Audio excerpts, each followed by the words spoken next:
বাংলাদেশের চলচ্চিত্র ইন্ডাস্ট্রির চিত্রনায়ক মান্না 2008 সাল 17 ফেব্রুয়ারি হৃদরোগ আক্রান্ত হয়ে ইউনাইটেড হাসপাতালে মারা যান তিনি। সহশিল্পীরা কান্নায় ভেঙে পড়েন। মান্নার বোধহয় একটু অভিমান আছে। কয়েকটা ছবি আমার কাছে এসেছিল, আমি বলেছি মান্না আমি আপনার মায়ের চরিত্রে অভিনয় করব না।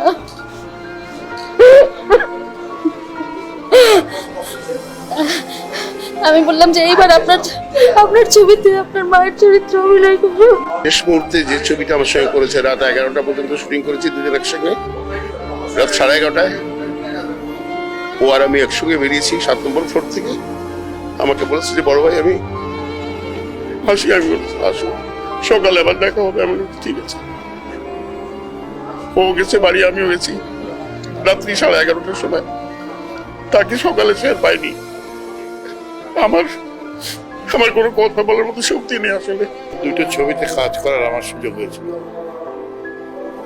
সে সময় আমি মোটামুটি একটু কাছাকাছি যেতে পেরেছি। তার ভেরি নাইস সোল, মানুষ হিসাবে অদ্ভুত মানুষ, এবং সিনিয়র আর্টিস্টকে উনি যে শ্রদ্ধা সম্মান দেখাতেন, এটা অন্যের জন্য অনুকরণীয়। বেশ কিছুদিন পরে চলচ্চিত্রে আগমন, একসঙ্গে অনেকগুলো ছবিতে কাজও করেছি।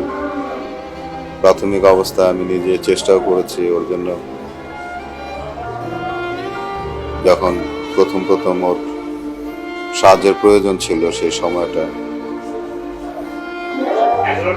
একটা পর্যায়ে তো মানে চলচ্চিত্রের একটা বিরাট অংশ জুড়ে সে কাজ করেছে। আজকে এই অবস্থায় চলে যাওয়াটা আসলে ইন্ডাস্ট্রির জন্য অবশ্যই একটা বিরাট ক্ষতি। সে আমার শিল্পী সমিতির সাধারণ সম্পাদক ছিল, আমি সভাপতি। দীর্ঘ 3 বছর ধরে একসাথে কাজ করছি। সে সব সময় চলচ্চিত্রের উন্নয়নের জন্য, চলচ্চিত্রের ভালোর জন্য সে সংগ্রাম করে গেছে, এবং সে একজন মনে প্রাণের শিল্পী। বান্ধবীর সাথে আমার লাস্ট কথা হয়েছিল পরশুদিন রাতে। সে নিজে ফোন করেছিল একটা ছবি শিডিউল দেওয়ার জন্য। চাষিবার একটা ছবি করতে পারিনি, এই জন্য খুব আফসোস করলো। মান্না নেই ফিল্মে, এটা আমার ব্যক্তিগতভাবে আমার, যেহেতু সে আমার কলেজ জীবনের বন্ধু, স্কুল জীবনের বন্ধু, আমার ব্যথাটা অন্য। আমার ব্যথাটা হচ্ছে যে আমার বাল্যকালের বন্ধু। ও যদি থাকতো পৃথিবীতে, না হয় অনেক কথা বলতাম। ও তো নেই,